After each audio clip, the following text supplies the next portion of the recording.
Sekarang kita akan membahas mengenai kasus pelanggaran hak asasi manusia. Dalam pembelajaran kali ini, ada yang harus dicapai, yaitu kompetensi dasar, di mana menganalisis pelanggaran hak asasi manusia dalam perspektif Pancasila dalam kehidupan berbangsa dan bernegara. Tujuan pembelajaran yang harus dicapai, siswa mampu menganalisis kasus pelanggaran hak asasi manusia. Dan islamisasi dalam pembelajaran ini yaitu terdapat dalam Quran Surat Al-Imran ayat 103. Kayak apa ya kasus pelanggaran hak asasi manusia itu? Pasti pada penasaran ya. Yuk kita lihat tayangan video yang berikut ini supaya kalian mengetahui ya seperti apa kasus pelanggaran hak asasi manusia itu.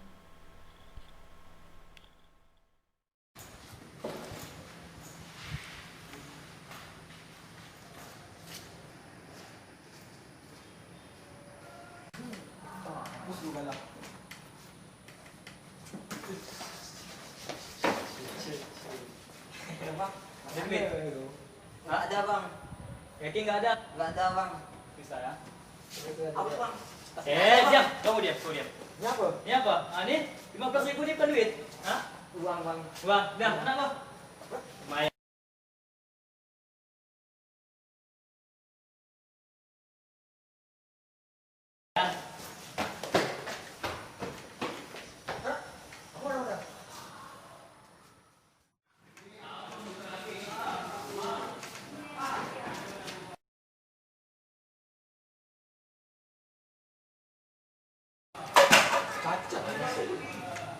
Nah, balik ya lah. Apa orang itu mau makan barang?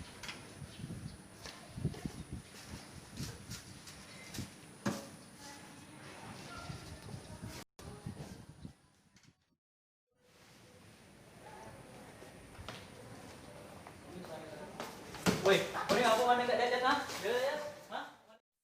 Kasus pelanggaran HAM disebabkan oleh dua faktor. Yang pertama adanya faktor internal. Faktor internal ini merupakan faktor dari dalam diri manusia itu sendiri.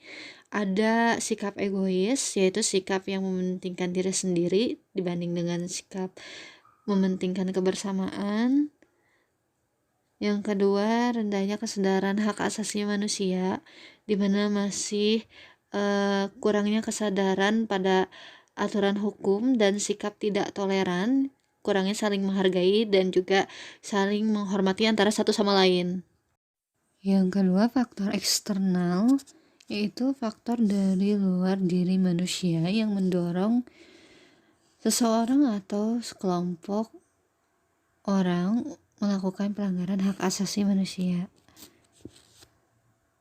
Ada beberapa poin. Yang pertama, penyalahgunaan kekuasaan. Penyalahgunaan kekuasaan ini tidak hanya menunjuk pada pemerintah saja, tapi juga pada bentuk kekuasaan lainnya, contoh seperti dalam perusahaan. Yang kedua, ketidaktegasan aparat penegak hukum. Hal ini dapat menyebabkan pelanggaran hak asasi manusia akibat dari sanksi yang tidak tegas diterapkan. Yang selanjutnya, adanya penyalahgunaan teknologi. Hal ini dapat terjadi apabila kita tidak bisa memanfaatkan teknologi dengan baik. Dan yang selanjutnya, kesenjangan sosial, adanya perbedaan antara kelas tinggi dan bawah ya, kasta. Yang selanjutnya ada kasus pelanggaran hak asasi manusia di Indonesia, yaitu kerusuhan Tanjung Priuk, penyerbuan kantor Partai Demokrasi Indonesia, penembakan mahasiswa di Universitas Trisakti, tragedi Semanggi, dan penculikan aktivis.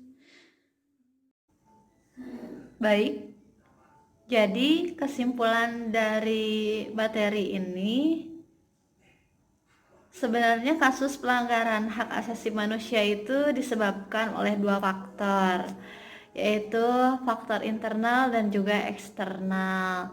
Nah,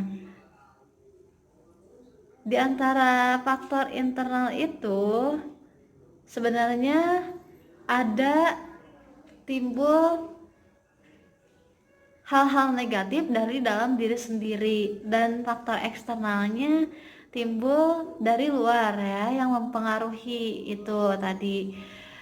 Dan hal tersebut harus dihindari karena jika tidak dihindari akan berakibat fatal dan akan menjadikan diri kita menjadi semakin bertindak sewenang-wenang dan juga tidak taat pada aturan. Cukup sekian pembahasan kali ini. Wassalamualaikum warahmatullahi wabarakatuh.